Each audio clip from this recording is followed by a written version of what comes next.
May isang rider na ang pangalan ay Eduardo. Itong si Eduardo ay madalas mag-rides gamit ang kanyang motorsiklo. Nagpupunta siya sa mga lugar na gusto niyang puntahan kahit nag-iisa lamang siya. Isang araw, day off ng mga kaibigan niyang si Banong at si Pido. Sumama sa kanya ngayon na nag-rides. Sa kanilang biyahe, may nadaanan silang isang barangay. At doon sa barangay na yun, merong isang restaurant doon na may specialting papaitang kambing. Dahil sa layo ng kanilang biniyahe, naisipan ng tatlo ngayon na mag-stop over doon para kumain.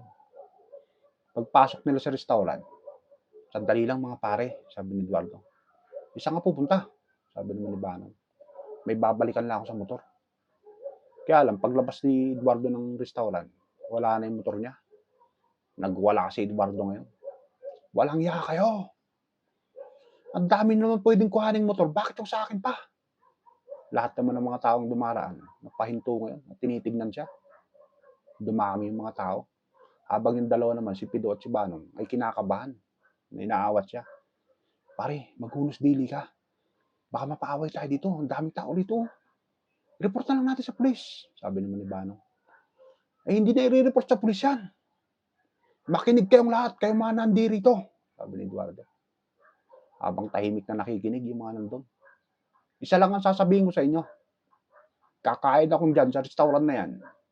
Ngayon, pagkatapos kong kumain, kailangan na ibalik na yung motorsiklo ko. Pagka hindi nyo na ibalik ito, eh sinasabi ko sa inyo, huwag nyo nang hintayin na ulitin ko yung ginawa ko sa Nueva Ecija." Buong tapang, tumalikod yung tatlo, sabay pasok din sa restaurant, kumain.